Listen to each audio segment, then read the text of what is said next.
Hello and welcome to the Daily Atheist Morning Show. It is Tuesday, the 9th of June. It's Tuesday, the 9th of June. Yep, Tuesday, the 9th of June. How you doing? I have got Andy Hall. You know what? We're racing towards the middle of the week. I'm excited about getting towards the middle of the week because that means we're actually closer to the end of the week than we are at the beginning of the week. Good morning, Andy. Hello. How are you? I'm doing good. I'm trying to say smart stuff like you inspired me to do before the show. I inspire people, Chris. That's what I do. I'm very inspirational. You are, in fact. You know what? I've got somebody special today. Well, at least special to me, and I haven't said much about it or anything about it, but I've got Nokasuchi with me, the Rage. How are you doing this morning, Nokasuchi? I'm real good. How are y'all? Doing good, yeah. For those who don't know, Nokasuchi is the Raging Atheist, or was the Raging Atheist on YouTube. And actually, kind of whenever I started my YouTube channel, he was one of the first people I watched. I was like, you know what? I want to do what he's doing. And so that's actually, it was really, I mean, it was some of him, Nokasuchi stuff, some of, actually back then you were the Raging Atheist. Yeah. Now it's the Rage. Yeah, now it's the Rage. I still have the Raging Atheist as a series on the channel. But yeah, we're trying to clean it up a little bit. Gotcha. Understood. Well, thank you for finally making it to the show. The timing of the show has been unfortunate for Nokasuchi because he's got stuff that he does in the morning generally. But finally, we got the opportunity to have him with us. So thank you very much. Oh, yeah. Thanks for having me. Yeah, usually morning time is my video editing time. So it's really hard to get me out of that. Gotcha. And Andy, Yes. Andy, I think you've gone a whole week and a half without going into quarantine and having a cotton swab jammed up your nose. I feel really weird and wrong. I feel wrong inside, like the dirt underneath my skin wrong.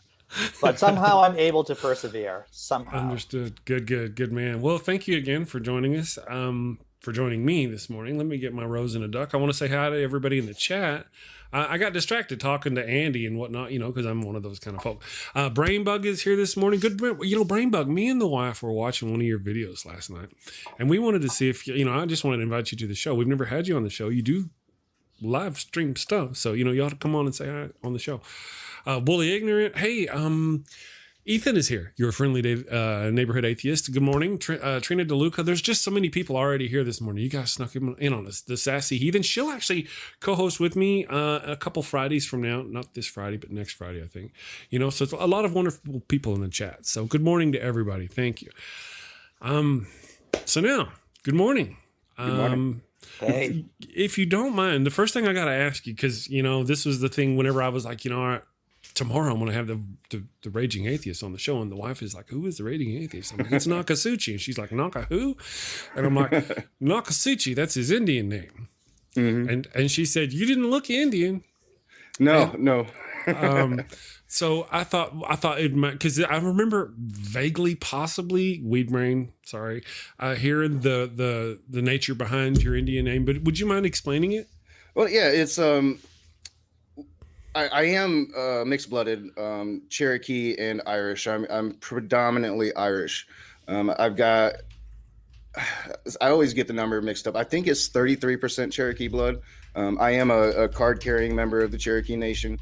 I'm registered with that nation, but Nokasuchi is not Cherokee dialect. So what happened was I was raised as a white guy. I went to prison at 17 years old, and in that prison during my rehabilitation, I met a guy named Ted, and Ted was part of a Cherokee outreach program because they had sent me to a drug rehab to rehabilitate me. So I was no longer in prison, but a drug rehab. And Ted came in there as an outreach part of the Cherokee Nation, talking about the Cherokee religion and all of that. And I was super excited about that because I had just recently left Christianity. I no longer believed in Jesus, but I was still looking for a God, for some type of spirituality. And so I'm writing home to my parents, and, my dad, not interested at all, still a Christian. My mom was a Christian, but when I'm writing about, the things that Ted is saying and how, it's affecting me, and, I had my medicine bag and I was really starting to learn that spirituality, she informed me of our blood and how, one of our ancestors had left the Trail of Tears and went out on his own. And that's how, you know, at first we were in Tennessee, and then we migrated to Michigan. So yeah, that's pretty much how the name Nokasuchi actually came, because I was a juvenile delinquent. I was sent to a wilderness camp when I was 15, and the camp I landed in used Native American names for their groups, and the group I landed in was called Nokasuchi. So it became a name that I adopted. And then once I went through the name changing ceremony in Cherokee, they thought it was funny because it means little bear, and I'm a very big person. So it was kind of a joke name that I officially got. I think it was in 1999. Oh, interesting. Rach, I have to ask you, there may be some people watching right now who may not be aware of what the Trail of Tears is. All right, that's true. The Trail of Tears was when what I consider, you know, everybody thinks Trump's the worst president in the history of the country. Andrew Jackson, in my opinion. So Andrew Jackson. What a fuck. Yeah, he was. I'm sorry, that's my reaction to Andrew Jackson. To tell you the truth. Yeah, sorry. We don't like Andrew Jackson, no. But he was known for his military actions against the natives, and then when he became president, forced the Appalachian natives to move. And so it was a 3-4 month walk from Appalachia to Oklahoma, to where I think it was 25% of Cherokee Nation died on that trail. A lot of people left, and it's one of the great atrocities of American history. Right. And what was really, there are so many different facets of this story. The Supreme Court went in favor of the nation, of the natives, and Andrew Jackson basically told them to go F themselves. Yeah, he ignored the Supreme Court. And then we had what we called the Treaty Party, which were the more rich Cherokees at the time. The slave owning Cherokees sold out the land from underneath the tribes. So a very small percentage of the Cherokees sold the land. And then eventually, once everybody landed in Oklahoma, the Treaty Party was massacred. Wow. Yeah. Wow. Well, that was something I did not know. Thanks for sharing that. Oh yeah, I say we, but the Cherokees took tomahawks to them all. The traitors to the nation, basically. Sure. But yeah, it was a great atrocity, and it was. I think most people are familiar with Andrew Jackson ignoring the Supreme Court. Yeah. I wasn't. I spent some time growing up in Oklahoma, and got some junior high school in Oklahoma, and since it was actually where the Boomers and Sooners and did all that land stuff. So I knew of the Trail of Tears probably only because of that. Had it not been because of what they taught it in the local history there in school. It's really sad. And I think we're seeing that the whitewashing of true American history. And I think we see the results of that now with everything that's going on right now. And a segment of the country just isn't aware with a lot of the things that people have been going through. And you have this perception that America is this great land of the free country. And I'm not saying it's not great, but the history is important. And if you don't have an understanding of the accurate history, then you're not going to understand why some people might feel oppressed by the government. Right. Historical ignorance is really the enemy of any kind of social progress. Yeah, I agree. Well, we were talking yesterday about all these things that are going on with the black community and the black people, and how long those things have been going on, and how the white man brought the black man here and enslaved them and built the country on them. But in that conversation, we actually had to pause for a moment and say, you know what? They actually murdered the red man in the middle of all that, in the middle of enslaving the black man, bringing him over here, using him to grow the cotton and the other things that they needed to build their nation. Yeah. And they killed the red man to do it. And a lot of that genocide spawned because a lot of the nations had sided with the British. And so there was a lot of nationalistic animosity towards the red man at the time.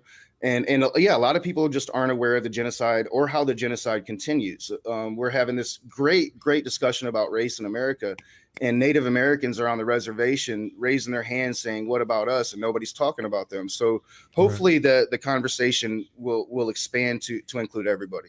Yes. Yeah. Well, right now, I understand the rage they're feeling. Mm-hmm. You know, it's got to be one of those moments where it's not about me, it's about them. You know, and then and they deserve it. Yeah, well, yeah, but they all deserve it. Mm-hmm. Oh yeah, I think everybody. You know, when we're talking about equality, I think a lot of people are mistaking what we're saying. It's equal for everybody. That includes white people. You know, we want everybody on an equal playing field. It's not we're not trying to play some revenge game here. We just want equality, and when it comes to Native Americans, we want the government to finally start honoring the treaties that they signed with us and they've never honored. And I think hopefully this conversation that the country's having right now will go a long way towards that. Yeah. Hopefully so.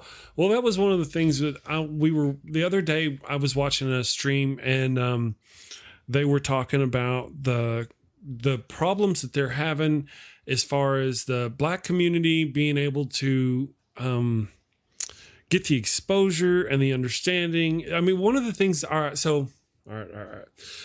Back in the day, whenever the Blacks were freed, they made laws and rules and stuff like that gave them, in certain ways, you might see it as special citizenship. And I watched a gentleman the other day on another live stream, your Friendly Neighborhood Atheist live stream. I can't remember the gentleman's name. He was talking about how they had special citizenship, the Black people, because they'd written it in there, blah, blah, blah, blah, blah, blah. I don't remember all the things he said, but essentially he's like, it gave us the right to tell the president, this is what we want. Boom, boom, boom, boom, boom. And I thought, that's wonderful. That's just beautiful. I loved everything the guy said. He was spouting wisdom. All that only matters, though, if the government is willing to follow their own rules. If they don't follow their own rules, then he'll just go, you know what? Some guy 200 years said that. Go away. Get out of here. Yeah, and they'll just shuffle him out of the office. And I haven't seen that stream. I'd have to look at it. But I had Nate Brody on yesterday, or not yesterday, the day before yesterday. And he was talking about other laws that had actually minimized Black people in the country, made them less of a citizen. So there was probably mixed laws written, probably laws for the North, and then as Nate was talking, there was the Black Belt down south where most of the Black people actually lived. So I would like to see that stream and see where that person was coming from, but I don't doubt it, because our government has a long history of being willing to put their name to a document and then back right out of it. We've seen it most recently with the Paris Accords. Oh, yeah. Yes. Yeah, true enough. Yep. So that was kind of the thing. And that was on your Friendly Neighborhood Atheist channel the other day. It was the 13th Percent hosted by Cynthia McDonald. I just don't remember the gentleman's name. He had a lot of good stuff. Check it out. I'm sure he was probably accurate. It wouldn't surprise me at all. Well, there's a lot of complications that go into the entirety of racism. Racism was here before our country. We had slaves in the United States before. But, there's other people who've been enslaved. Oftentimes I hear that people try to distract. Well, the Irish were enslaved, or these people were enslaved, or these people. Yeah, that's different from that's different from wholesale chattel slavery. It really is. It's apples and oranges. Yeah, the Irish were treated badly when they first came here. There's no doubt about it. We have stories in my family about how we were treated when we first migrated here, but. It was a different level, I think. No. I mean, the Irish were literally enslaved at one point. That's what I'm talking about. I'm not talking about in the United States. I'm talking about somewhere else. So that's the whole point. They're trying to distract to somebody else and some other time's problem from what's going on here. Whenever you hear those kind of things, whenever they talk about somebody else being enslaved, No. We're no distracting from our problems here. Well, and I've noticed that with a lot of people, like on Facebook and Twitter, a lot of white folks, they're using that justification. Well, it happens to white people too. And nobody's saying it didn't happen to white people. I can't tell you how many times I've seen pictures of a white man with the same knee to his neck that George Floyd had. And I'm like, does that justify it? Because they do it to white people? The movement is they need to stop doing it to people. I was just reading an article today showing that 2.8 times more if you're black.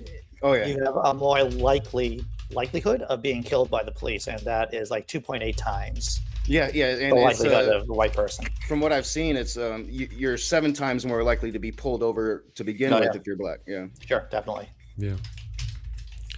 Good morning, Paul. We've had Paul Cammish who showed up. There's quite a few people here. Native Atheist, Grumpy Old Dude. I'm sure Amber is there with him. Good morning, Ed and Amber. Nice to have you guys along. Real quick, so Nokasuchi, if you don't mind, you talked about, let's see, can you tell us about your deconversion? Were you Christian? You mentioned it briefly, I think, didn't you? I was raised a Southern Baptist in North Carolina. Originally Baptist up here in Michigan, and then we moved to North Carolina, and everybody down there is Southern Baptist, at least in the area I was living. So I was raised Southern Baptist, but not strict. Like my dad was a workaholic, so we rarely went to church. If we did, it was usually with friends or with our stepmom. So we wasn't raised super religious. And then my really young childhood, we were raised Baptist, but that was like our good grandma was taking us, and the rest, the whole family was partying, and we lived in what we call the white projects up here. So I had a Christian background, but it was never that serious, and I never took it that seriously. And then like my first thoughts about, God not being real or the Christian story not being real was, I think like in the 6th or 7th grade, I went to, it was like a special program in school for smart people, and they sent us to this museum, and we were studying dinosaurs and just the story of the dinosaurs and how they're 150 million years old, or however old a lot of these fossils are. And it conflicted with what I was learning in Sunday school. I'm like, wait a minute, it's the world's only 6,000 years old. What are you talking about? So that was like my first crisis of faith, but it was really in prison. I was 17 years old, got hooked on drugs because I was a sports star, hurt my ankle. And the doctors just kept giving me pain pills. And then once those pain pills stopped coming, I had to get that on the streets. So I was taking a lot of Tylox, Stadol, a bunch, whatever drug I could get a hold of. Got really, really junked out and sent to prison at 17 years old. And it was in prison, I was surrounded by the worst people you could be imagined: rapists, murderers, people that would just thrived on violence. And they all pretty much had one thing in common: they all believed in a God. And so it really showed me that having a God in your life doesn't make you a better person. It doesn't really do anything for you. And that was my crisis of faith right there. And I started looking at other things. Like I looked into Taoism and Buddhism and Native American spirituality. I even looked at Hinduism, couldn't get into it because of the whole caste system. But, I was looking at a lot of things. It took until probably my 20s before I was just like, you know what? I don't believe in none of it. All of it's bullshit. So yeah, that's pretty much my deconversion story. And it was a lot of rage. So for 10 years, I was in the closet. I didn't tell anybody. Everybody I knew was religious. They were Christians. And slowly it started to come out of me. And just the response that I got from all the people around me just made me really mad. And it's like, you guys have the right to say all this stuff that you want about your religion, but the one moment I say anything bringing doubt to that, well, I'm the worst person in the world. So that's pretty much how the Raging Atheist was spawned, was just all that rage at being just dismissed. Like, oh, you don't matter. Your opinions don't matter. Everything you say goes against everything I believe. So I'm going to write you off. Right. Rage is the natural reaction against persecution. Yeah, I think so too. Yeah. Everybody asked me about, like, why did you choose rage? And I know Matt Powell has a lot of fun with that name, but yeah, I think it's a natural reaction. And I think a lot of atheists feel that, and I wanted to be a voice for that. And I think I was for a while, and then we try to calm it down. So I'm trying to get back to it a little bit. Well, oftentimes people find God in prison. Mm-hmm. I don't hear a lot of stories where they lose God in prison. Yeah, I talk about that a lot too. I've seen that. Like, people come in and they've done all these horrible things, and they think finding Jesus is going to make it okay. And no, what makes it okay is becoming a better person and not doing that stupid crap anymore. And I think a lot of people will find that crutch, and I'm a better person now, so I can leave this prison. I'm a Christian now. I'm not going to do that same old thing. And you are, because you haven't fixed yourself yet. You have to fix yourself. Jesus ain't going to do it for you. Yeah. Gotcha. Yeah. We have a question here from the chat, and this is a good one, from Epileptic Skeptic. Good morning, Steph. Does Nokasuchi mind sharing his opinion on people wearing traditional Native American clothing for Halloween costume, or themed parties. What are your thoughts on that? It doesn't bother me. And I don't think it bothers a lot of natives. But at the same time, I think we wish that people would understand the history more and understand, like, if you're going to wear that garb, understand the meaning behind it. Yes.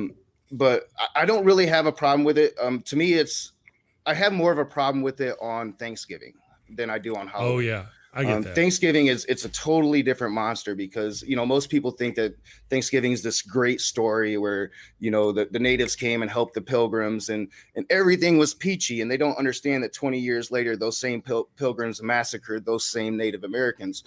King Philip's War. Yeah. I'm from Massachusetts, as you can probably tell how I butcher the English language. But King Philip's War was right here, and within a generation, pilgrims were fighting the native Wampanoag tribes and a variety of other people. Right. Yeah, well, and it was that tribe that actually was part of that feast for Thanksgiving. So Thanksgiving is more of the holiday to where we have an issue with it. To where Halloween, it's fun. It's not about disrespecting us. Right. So me personally, it doesn't bother me. I would surmise it kind of would depend on how they portrayed. Yeah, that's a big thing too. Yeah, the sexy native costumes. It's our women didn't dress like that. So. Right. Well, nurses don't dress like that either. Yeah, they should though. All right, I'm not a sexist, guys. I promise. No. I'm married to a nurse. It's funny. To me, it's funny. I get to be funny. So real quick, you mentioned Matt Powell. He has. Oh, you know what? I got more questions from the chat before we go there because we could be there for a while. This is from Paul Cammish. He would like to know. He said, or he says, I love the background. Oh yeah, my clouds. Oh, I see. He says if you run it the other way, it looks like you're flying backwards, but if you run it the other way, it would look like you were flying forwards. That's a good. Can you run it backwards? That's a good point, huh? I'll have to figure that out. I'll keep that in mind for next time. If I can figure out how to run it backwards, maybe just find another program that has it going the other way. That would be good. You get that Superman soundtrack going on. Yeah. That would do it. Yes. So when did you did mention switching to, if you don't mind, not too much tech talk because my wife will get me, but you switched from the Raging Atheist to the Rage, removing the atheist from the name of the channel. Was that, that on, I mean, wow. That was deliberate. Pourquoi? I started, Mr. Atheist had released, pretty solid proof that YouTube was discriminating against atheist content. So that was when I first started considering doing it. And I tried to change it to Nokasuchi. Nobody, I lost like 80 subs and people were like, what is this? Nokasuchi, what does that have to do with atheism? So I changed it back to a Raging Atheist. And then for about 2 months, we kept it there.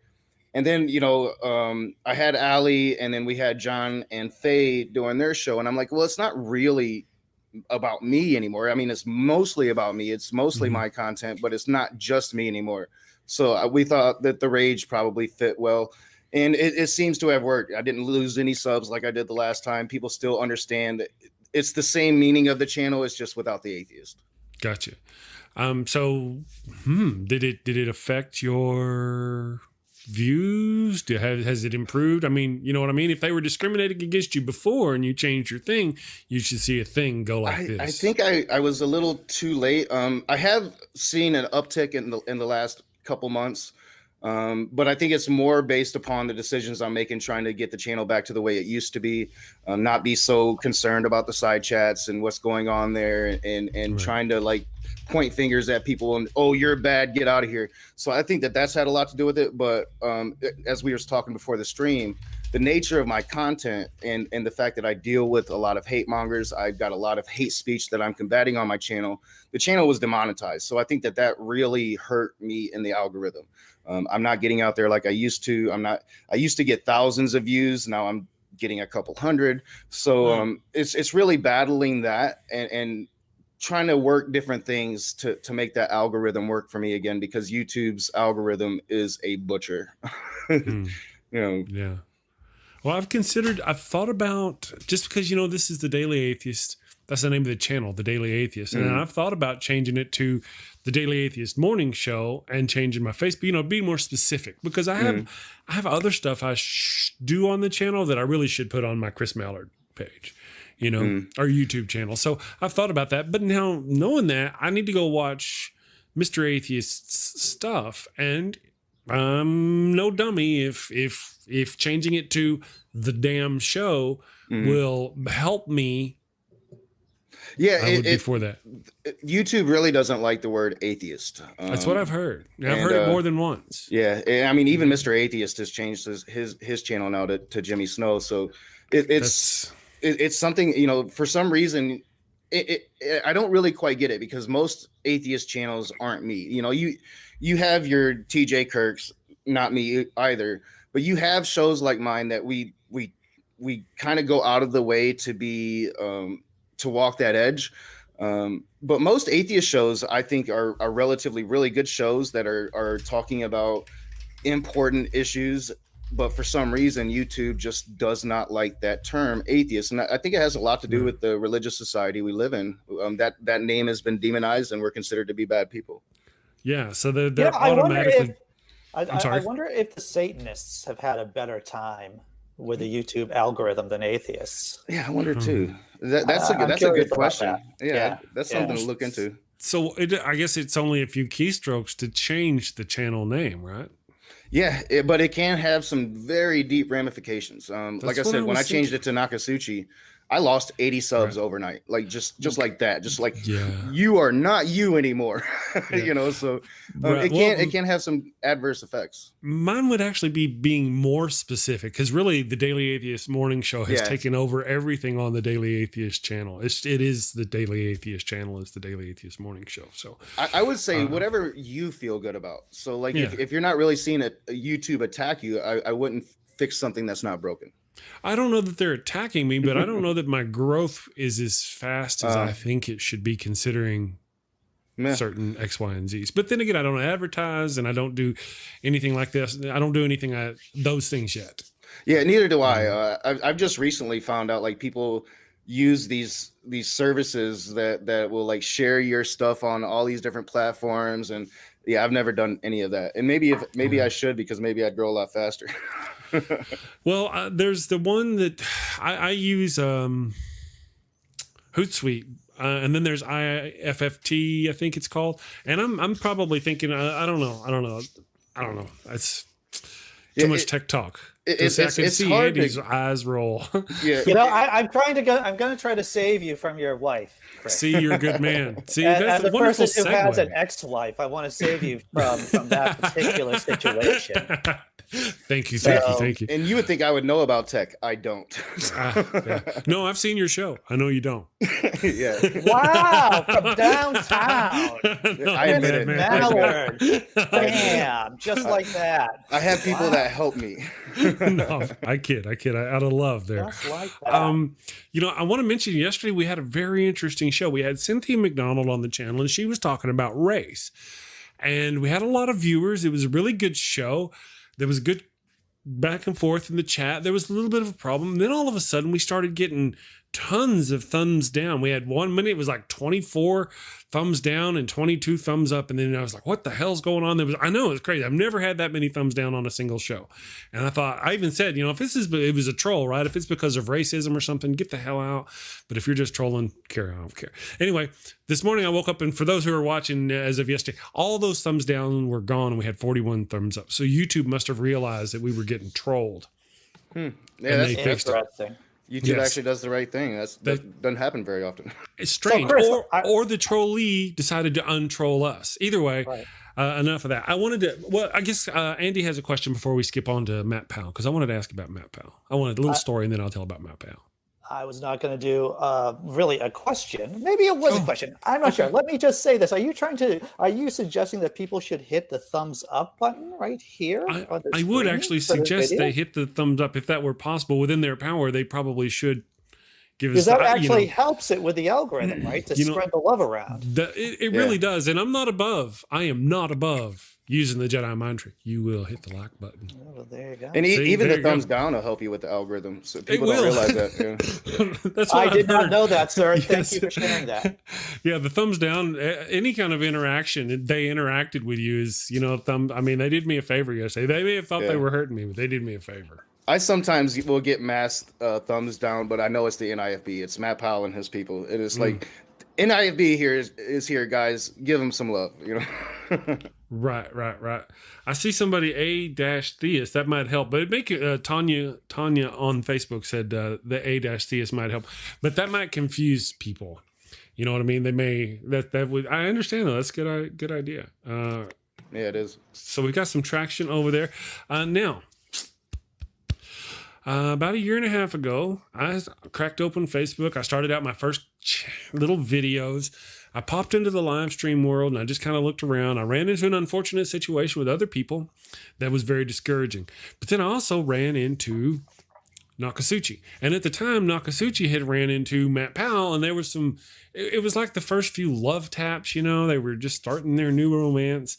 And then I kind of stepped away from the Facebook thing, and I didn't come back to it until November. And then in November, I thought, surely they're not doing Matt Powell, and there you were with Matt Powell. And then I think you're still engaging in one fashion or another with Matt Powell. It appears as though this man will not go away. He really likes you. He must like you a lot. Yeah, his dad tried to convert me back to Christianity. His brothers did. Really? I speak to him probably on the phone once a month. We have this really weird connection, I guess. How did he was it the start? first. He wasn't just the first hate preacher I had spoken to face to face. He was the first person with that considered himself to be within the Christian clergy that I had actually really confronted about my lack of Christianity. So he was a first for me on many different occasions. And when I first started, when I first had that first face-to-face, I thought that would be it. I'd never thought that I'd be in like a movie of his where he'd butcher me, and and that's essentially what it was our second conversation. I was in his movie, and he just butchered that conversation. And so it became this war that, hey, here's the Christian being completely dishonest, and not like Matt Powell is any representation of Christianity. He's a representation of extreme Christianity. But here's this Christian blatantly lying, blatantly not giving the truth, and here's this atheist that is. So it became this contrast, and it became this war that's pretty much carried out till today. He just recently copyrighted a lot, or he stole a lot of my work. I delivered a strike to him before at the request of several content creators, because he wasn't using fair use, and he went and did it again. And I didn't give him a strike this time. So we talked about it on the phone, and I told him, like, dude, we've been at war now for a year and a half. So to me, it's okay within the confines of our feud, but like, you should really consider being an honest person.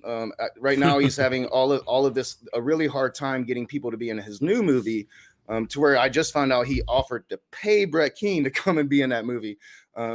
And it's because of his dishonesty. And it's because I think that I've really been able to show just how dishonest, like, everybody knows how dishonest he is. But when you really interact with the kid as closely as I have, then it becomes fairly apparent. And I hold hope for him. Like, I used to be homophobic. I used to be probably as bad as he was. I don't think I ever called for the genocide of all gay people, but I was raised in North Carolina. I was raised Southern. I was very, very conservative, very, very family values type dude back then. So I can remember that. And I can remember changing and how I changed. And I changed with Matthew Shepard. What happened to him really opened up my eyes. But I hold hope for Matt, and that's why I think I've kept that dialogue open, even though several people has told me he's not worth your time, he's never going to change, you should stop. And a lot of people think that it's how I grow my channel, and I'm not going to lie, it did grow my channel, but it's an actual genuine interaction between the two of us, to where I'm not the one really calling him, he calls me. So there's this thing in him, I think, that that the seed that's been planted, maybe it'll bear fruit one day, maybe it won't, but he just can't seem to get enough of me. And I think it's because I have impacted him in some small way or another. And I think maybe it could also be because I have met his family. I do know him on a more personal level than I think a lot of atheists do. And trust me, guys, he's as big a douchebag in real life as he is on the internet. But I have that hope for him that he can change, and he's still super young. So like he's 22, 23 years old. When he's 30, there's a very good chance Matt Powell could be a completely different person. And that's why I continue to have these interactions with him.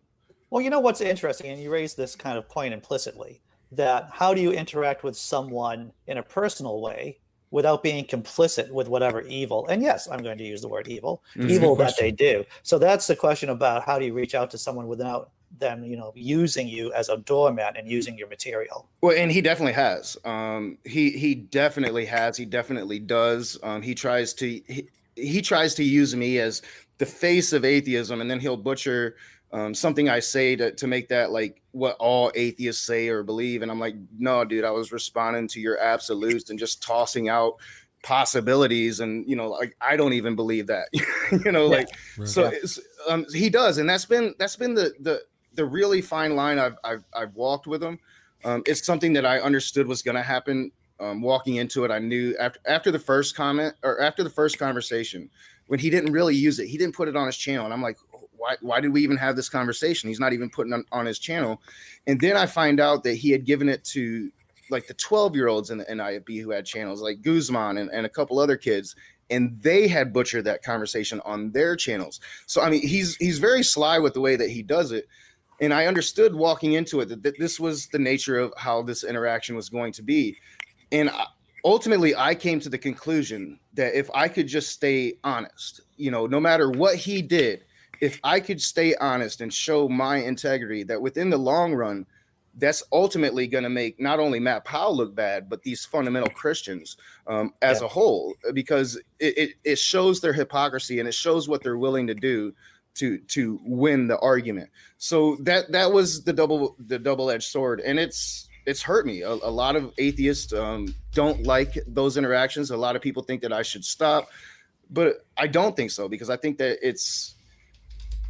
when we see what's going on with race in this country, we see the results of ignoring problems. We see the results of trying to put them in the shadows and not deal with these issues. And eventually it's going to all explode. I think the only way you can really combat the people like Matt Powell, people that's going to call for the genocide of all gay people, is to expose them. Because if you ignore them, they're just getting more and more supporters in the shadows. And the NIFB itself is one of the fastest growing segments of Christianity. They're spreading all over the fucking world. Excuse me, I didn't mean to curse, but they're spreading all over the world. They're being banned from countries as they're trying to take over other countries. Panama is a perfect example right now. They found that Panama is very evangelical and is just like a perfect breeding ground for them. So guess what? NIFB is in Panama right now, trying to pretty much take over an entire little country. Sure. Well, religion does very well in failed states. Yeah. And people, I think maybe it was Bermuda. I think I'm thinking of Bermuda, not Panama. Okay. Panama. Sorry. Understood. I have to ask you a question, and I know that there is significant research showing that people who are homophobic, men who are homophobic, have tendencies. They have tendencies towards, the male phallus, as in wanting other male phalluses in an intimate kind of way. Do you get that vibe from him? Yeah. That's a hard question. That's a hard question, because I have often joked with him about it. In fact, the name Cupcake comes from his interactions on the Non Sequitur show, and I think that we are inferring that about him. But no, I don't. I think he's straight hetero, and I think that I think he's afraid of gay people. I'm not sure if something happened to him in his past. But we've had conversations to where, like, off camera, he will quite literally say, yeah, I have no problems with gay women, so as you know, as much, you know, who doesn't like to see, like he's literally said these things to me, but he has a problem with gay men. So that infers to me that he's afraid of gay men, and I'm not sure what happened to him to make him that way, whether it's his indoctrination or something actually happened to him. But yeah, I think that it's a fear, and I think we can overcome our fears. So that's why I have hope for him. I don't think that he's gay, but if Matt Powell were to one day be caught in a bathroom situation, wouldn't surprise me. Wouldn't be surprised. Yeah. You know, we've had a couple of new, and Ethan, hopefully Ethan is still watching. Your example of working and dealing with Matt Powell is what sticks in my head oftentimes. Then I met Ethan, your friendly neighborhood atheist, and he was on a mission to have a debate with somebody, like Sarah J. Thompson. Is that her name? Thomason? You people know him, right? You know? S.J. Thomason? Yes, that lady. Yeah. And he's one of my favorites now. He just kind of went into it all innocent like. There he is.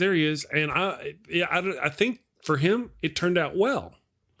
So far, well, I was afraid the same thing. A different monster. She's going to be very polite. I've had a lot of interactions with SJ here recently. We've been communicating about this, what's going on with the protest and all of that. She's very privileged, doesn't see it, but yeah, she's more of your nice apologist, to where Matt Powell isn't. You know, he's not. Okay. Well, she doesn't take your material and cut it up and make you look bad, like he did. Not intentionally, but the thing is, though, too, like when I was going into Matt Powell the first time, I was very naive. I didn't know who the guy was. I didn't know what he stood for. Didn't know what the NIFB was. Had no clue about who he was, and I was very naive, and it didn't turn out so well. To where the second conversation, I think, was a lot better, because I had a clear understanding of who he was and what he represented. And I knew I had an agenda going into it. I wanted to confront his homophobia. I wanted to confront his what he says about genocide. And I did that. But I found, not that it's better to be prepared. Not to just walk into something blind, like I did with Matt. Because especially if it is a person like Matt Powell, and I don't think SJ would do that intentionally. I think she will, like, I think she does lie. I'm not gonna put, or at least she fabricates truths.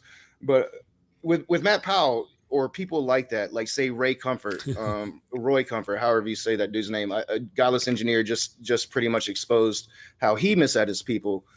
With those people, you really need to understand what you're getting into. And I think that was my mistake when I first started interacting with Matt, is I didn't understand what I was getting into. And I didn't understand what kind of person he was.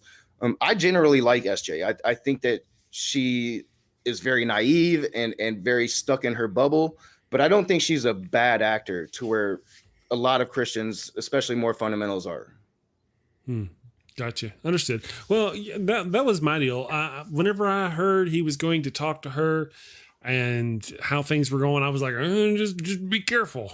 Yeah. And I was very apprehensive for him. But like I said, I think it turned out fairly well. He's never complained that there was misrepresentation on her part afterwards.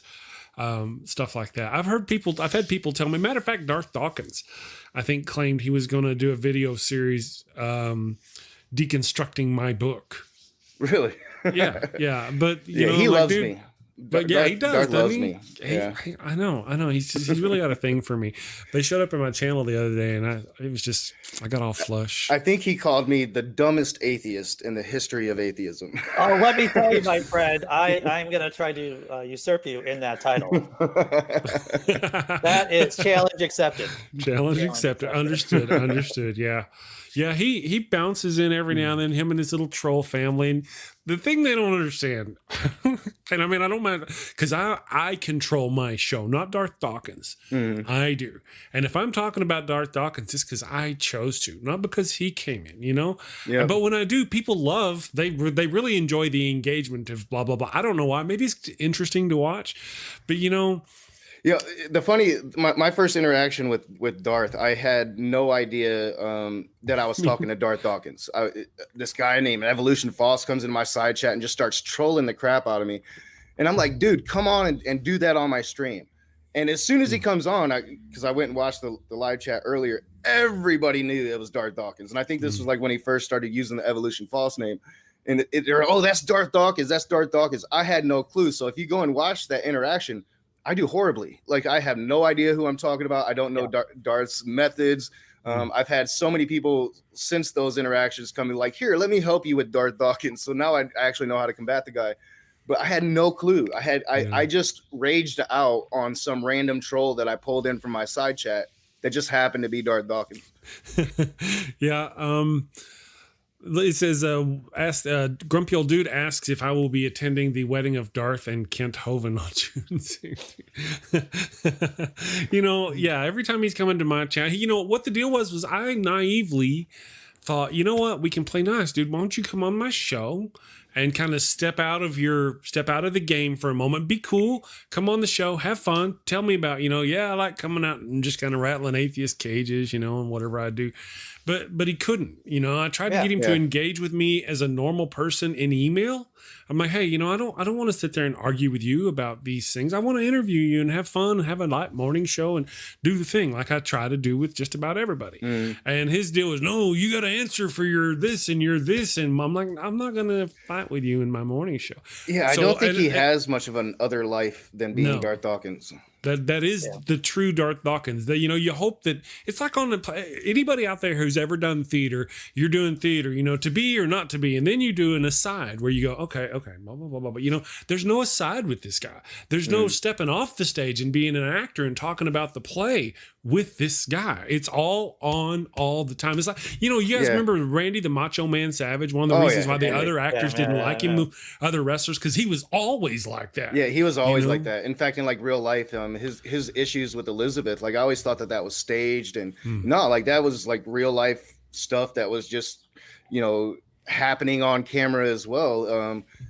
And the thing with Darth is that he doesn't have that other side to him. Like I often say, like, I'm not the raging atheist in real life. I don't go around pointing the finger at every Christian I see and say, you suck, and just start raging on them. That's not something I do. I reserve that for YouTube. I have that personality for YouTube.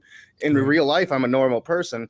I do rage, especially if you piss me off. It's not going to be a conversation you're going to like. Rich, I really envy you for being able to be normal person. I've tried being normal people, and let me tell you, failed consistently. Right. I did it for a while. It just didn't stick. Completely failed. Yeah, it didn't stick. No. I am advertently normal. Like, I am just so normal. It's crazy. Single dad. I raised my daughter, and it's just me and her. I don't go around. Now, I do a lot of activism, so that might be somewhat not normal for most people. So, like when I talk about activism on my channel, it's not just something I say on my channel. I do a lot of that in real life. Right. So. Real quick, Epileptic Skeptic said maybe we should stop giving him so much attention. That's right. I give him the attention I want to give him, not the attention he wants. I do it because it bolsters my channel, Stephanie. That's the only reason. If it bolsters my views, I use him and to his foolishness. So, well, and that's the thing with these people. Whether we're giving him attention or not, he's still going to be doing his thing, and he's still going to have his Discord servers. He's still going to be pulling in all of these edgelords that just seem to love Darth Dawkins. So whether we're talking about him or not, Darth Dawkins is still going to be doing his thing. I think now, because people do expose him and do talk about him and show him for what it fully is, most people understand he's not anything to be taken seriously. Yeah. Yeah. And, they think they're bothering us or harming. And you know what? If you let them, I totally agree with Stephanie, though. Or Epileptic Skeptic, if you let them take over the chat and start, we're talking about this because this is what we want to talk about. If we were talking about Nokasuchi's favorite brand of headwear, and this guy comes in the chat and starts going, "Hey, Chris, why won't you die?" And we know it's one of his minions, and then another one comes and and we start talking to him and engaging him and blah, blah, blah, blah. Then we've stopped talking about our show. Yep. And we're talking about them. We can't do that. We do that only when we want to. That's the problem. There's a fine line you got to walk with it, and I catch myself doing that too. And I'm like, I have to force myself to stop, to pretty much just kind of ignore the side chat and not allow it to distract me from what I'm trying to do. And it's a hard thing to do. Like I feel it constantly. But I think that is very important. What you're saying is don't let them take over the conversation. Don't let them. Keep control of it. My mods ban them almost instantly, and then we talk about them that they were there. I love you, bye-bye. Yeah, and then unless I want to talk about them, because that's the whole deal. If the guy sends 10 or whatever people over to my chat and whatever, there's 10 or whatever people. If they stay in the show for 6 minutes, that's an hour of view time. They're helping me, and they don't know it. You know? Yeah, I think the NIFB finally started to get that, because I used to get so many NIFB members that would just raid my chats, and you know the people that watch me would have fun with them and combat them. I think it does provide an atmosphere in the side chat to where you are actually becoming involved in the conversation, to where you're combating a fundamental like I am. But you have to be mindful of it. And if it does get overboard, or if they start to get hateful, like Dark can do, then you have to get rid of those people, because you can't let them poison the conversation, but you can allow them to accentuate it as long as they're not poisoning. I have a couple of questions or points from the chat. First, Atheist Pastor says, my debate with Darth Dawkins has 3,000 views. Darth was great for my channel. See, that's what I'm talking about. And it says, plus I got to embarrass him. That's the deal. The other day they come into my channel. I started talking about, I'm assuming Darth's minions are watching. I mean, I'm talking about, Darth just really must love me. He just really has to, it's my cheekbones or something. I just kind of went on about how he's got this hard on for me, and they went away. Well, he could be one of those that do have some of those. He hates homosexuals because he's afraid that penises are secretly delicious, and that's his problem.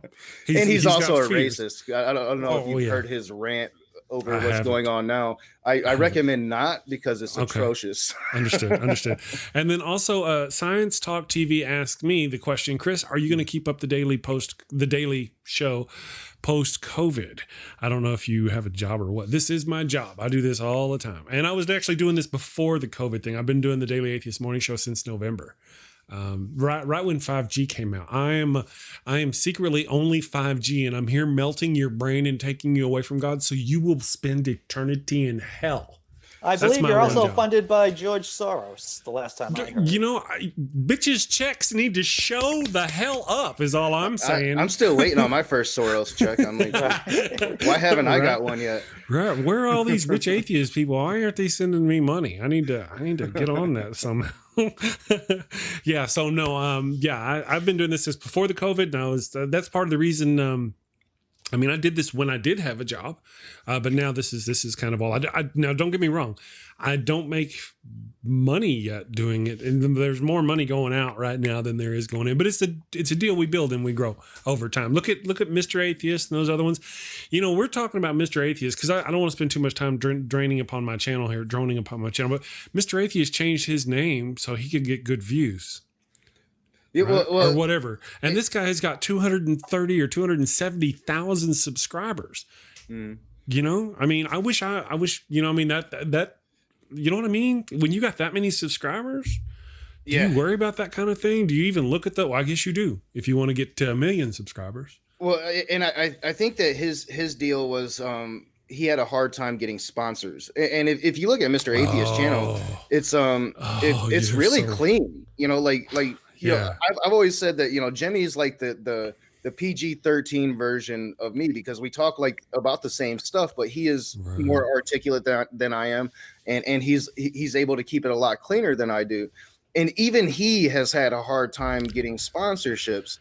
And I'm like, man, if he can't get sponsors, that's never going to happen. Like, even if I got to 250,000, it ain't going to happen. Gotcha. Well, that really resounds with me, because just yesterday morning, I sent out 2 emails to 2 companies going, hey, I like your company and I'd like to talk to you about possible sponsorship. And in the deal, I'm like, I host a show. Hi, I'm Chris Mallard. I host a show called the Daily Atheist Morning Show. We stream live 6 days a week, but that Daily Atheist, I'm like, not that I'm ashamed of being an atheist, but as a business name, it's a difficult push, Yeah.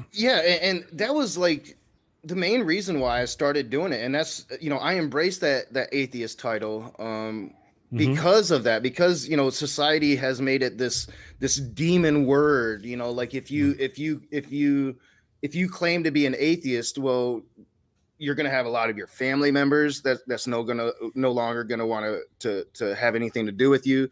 A lot of your friends that you thought were your friends might not want anything to do with you anymore.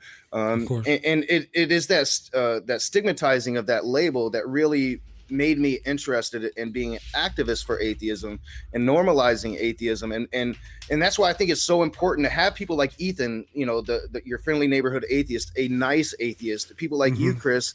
And then it's also important to have people like me. We've got to show the humanity of atheism and show that, hey, we're human beings too. We come in different various shapes and sizes, and there's nothing wrong with being an atheist. It doesn't mean you're a bad person. It just means you're an atheist. You say no when asked that question. Ethan actually in the chat says, Chris Mallard, the Daily Agnostic. You know, whenever the whole thing about Steve McRae and agnostic or atheist or not, all that's going on over there. So I tend to associate myself as an agnostic atheist. You know, if you want to split hairs about it, that's how I do the thing. Yeah.